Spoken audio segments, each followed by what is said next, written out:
आश्विन माह के शुक्ल पक्ष की विजयादशमी के दिन दशहरा मनाया जाता है। इस दिन श्री राम ने दशानन रावण का वध किया था। वहीं शारदीय नवरात्रि में 9 दिन महिषासुर से युद्ध करने के बाद मां दुर्गा ने 10वें दिन यानी दशहरे पर महिषासुर का वध किया था। वहीं श्री राम ने भी इसी दिन लंकापति रावण का नाश कर विजय की प्राप्त की थी, इसलिए इसे विजयादशमी कहा जाता है। आश्विन माह के शुक्ल पक्ष की दशमी तिथि 23 अक्टूबर के दिन शाम को 5:44 से शुरू होगी और 24 अक्टूबर को दोपहर 3:14 पर समाप्त होगी। उदया तिथि के अनुसार दशहरा 24 अक्टूबर 2023 को मनाया जाएगा। दशहरे के दिन विजय मुहूर्त या अपराह्न काल में श्री राम की पूजा की जाती है। 24 अक्टूबर 2023 को विजय मुहूर्त दोपहर 1:58 से दोपहर 2:43 तक रहेगा। इसी दिन अपराह्न पूजा का समय दोपहर 1:13 से दोपहर 3:28 तक रहेगा। इन दोनों मुहूर्त में ही शस्त्र पूजन किया जाता है। दशहरे के दिन रावण दहन प्रदोष काल में किया जाता है। 24 अक्टूबर 2023 को रावण दहन शाम 5:43 से लेकर 2.5 घंटे तक होगा। दशहरे के दिन गाय के गोबर से 10 गोले बनाकर उसमें ऊपर से जौ के बीज लगाएं, धूप और दीप जलाकर भगवान श्री राम की पूजा करें और इन गोलों को जला दें। ये गोले रावण के समान अहंकारी, लोभी, क्रोधी का प्रतीक होते हैं। इन्हें जलाकर इन बुराइयों का अंत किया जाता है।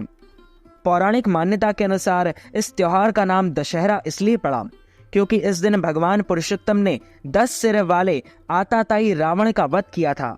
तभी से 10 सिरों वाले रावण के पुतले को हर साल दशहरे के दिन इस प्रतीक के रूप में जलाया जाता है, ताकि हम अपने अंदर से क्रोध, लालच, भ्रम, नशा, ईर्ष्या, स्वार्थ, अन्याय, अमानवीयता एवं अहंकार को नष्ट कर सकें।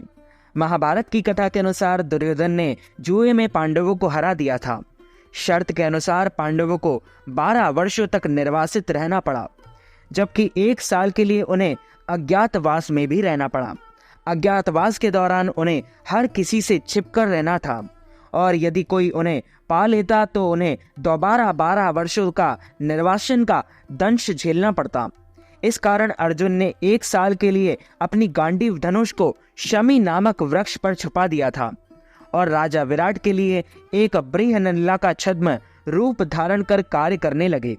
एक बार जब उस राजा के पुत्र ने अर्जुन से अपनी गाय की रक्षा के लिए मदद मांगी तो अर्जुन ने शमी वृक्ष से अपनी धनुष को वापस निकालकर दुश्मनों को हराया था। एक अन्य कथा अनुसार जब भगवान श्री राम ने लंका की चढ़ाई के लिए अपनी यात्रा का श्री गणेश किया तो शमी वृक्ष ने उनकी विजय होने की घोषणा की थी। इसलिए दशहरे के दिन शमी वृक्ष की आपको पूजा भी अवश्य करना चाहिए। यदि आप इस दिन अपने वाहनों की पूजा भी करते हैं तो यह शुभ फलों की प्राप्ति होती है। विजयादशमी यानी दशहरे के दिन सुबह जल्दी स्नान करके साफ कपड़े पहने। इसके बाद प्रभु श्री राम, माता सीता और हनुमान जी की विधिवत पूजा और आरती करें।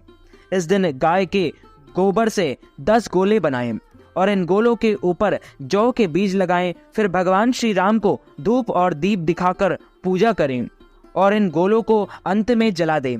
जब आरती और पूजन संपन्न हो जाए तो इन गोलों को आप जला सकते हैं। इस दिन सबसे पहले देवी और फिर भगवान राम की पूजा करें। पूजा के बाद देवी और प्रभु राम के मंत्रों का जाप करें। अगर कलश की स्थापना की है तो नारियल हटा लें, उसे प्रसाद के रूप में ग्रहण करें। कलश का जल पूरे घर में छिड़कें ताकि घर की नकारात्मक समाप्त हो जाए, नकारात्मक ऊर्जाएं समाप्त हो जाए। जिस जगह आपने नवरात्र में पूजा की है उस स्थान पर रात भर दीपक जलाएं। अगर आप शस्त्र पूजा करना चाहते हैं तो उस पर दीप तिलक लगाकर रक्षा सूत्र बांधें। दशहरे पर देवी की पूजा करके आप किसी भी नए कार्य की शुरुआत कर सकते हैं। नवग्रह को नियंत्रित करने के लिए भी यह अद्भुत पूजा की जाती है। दशहरे के दिन शाम को संध्या का समय सर्व सिद्धिदायक विजय काल कहलाता है। इसमें आपको ओम अपराजिताय नमः का 5 माला जाप करना है और फिर इसके बाद हनुमान जी के सिद्ध मंत्र ओम हम हनुमते रुद्रात्मकाय हुम फट का 2 माला जाप करें। इससे जीवन में दृढ़ता और शक्ति प्राप्त होती है, मनोबल ऊंचा रहता है और शत्रु शांत हो जाते हैं। तो मित्रों, हमारे इस ज्ञानवर्धक वीडियो को आप अधिक से अधिक लोगों को शेयर कीजिएगा, लाइक कीजिएगा, कमेंट कीजिएगा, और यदि आपने सब्सक्राइब नहीं किया है तो सब्सक्राइब करके बेल आइकन को भी ऑन कर लीजिए ऐसे ही नई नई वीडियो देखने के लिए। आप सभी को सादर जय श्री कृष्ण, सादर जय श्री राम।